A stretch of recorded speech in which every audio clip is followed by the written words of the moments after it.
نحمده ونصلي ونسلم على رسوله الكريم اما بعد۔ ناظرین کرام، علامہ ابن تیمیہ رحمہ اللہ بیان فرماتے ہیں کہ انسان پر جن کا حملہ یا شہوت کی وجہ سے ہوتا ہے، یا محبت و عشق کی وجہ سے، یا بعض دفعہ جذبہ انتقام کے تحت ہوتا ہے کہ آدمی نے یا تو جنات کے اوپر پیشاب کر دیا، یا ان پر گرم پانی اونڈیل دیا، یا ان کا کوئی بچہ مار دیا ہوتا ہے، حالانکہ اسے اس کا علم بھی نہیں ہوتا۔ بعض دفعہ یوں ہی شغل کیل میں یا محض کسی کو تکلیف پہنچانے کے لیے بھی تنگ کرتے ہیں،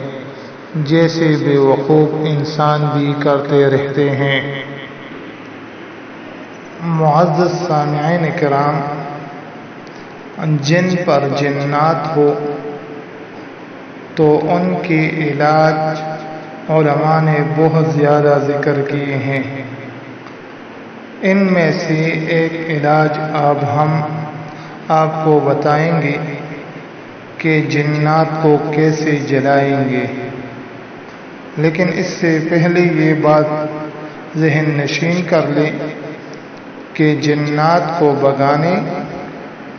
سزا دینے یا زیادہ شریر اور ڈیڑھ ہو تو انہیں جلانے کے لیے سب سے زیادہ مؤثر آیت الکرسی ہے۔ معزز سامعین کرام، اگر عام جنات ہو تو جن کے اوپر جن کا اثر ہو، اس کے سر پر 11 مرتبہ آیت الکرسی پڑھ کر پھونک مارے، انشاءاللہ جنات جل جائیں گے۔ اور اگر مریض بے ہوش ہو تو ہوش میں آ جائے گا۔ اور اگر جنات خود عامل ہو یا کسی عامل کے حصار میں ہو، جس کی وجہ سے 11 بار آیت الکرسی پڑھنے سے اس پر کوئی اثر ہوتا دکھائی نہ دے، تو ذیل کا یہ عمل کرے، انشاءاللہ خطرناک سے خطرناک اور مضبوط سے مضبوط جنات بھی اس کی برکت سے جل جائیں گے۔ اس عمل کی حتمی اور یقینی افادیت پر تمام ائمہ عاملین کا اجماع و اتفاق ہے۔ اس عمل کا طریقہ یہ ہے کہ مریض کے دائیں کان میں پہلے 7 بار آذان دے، پھر سورہ فاتحہ 7 بار پڑھے،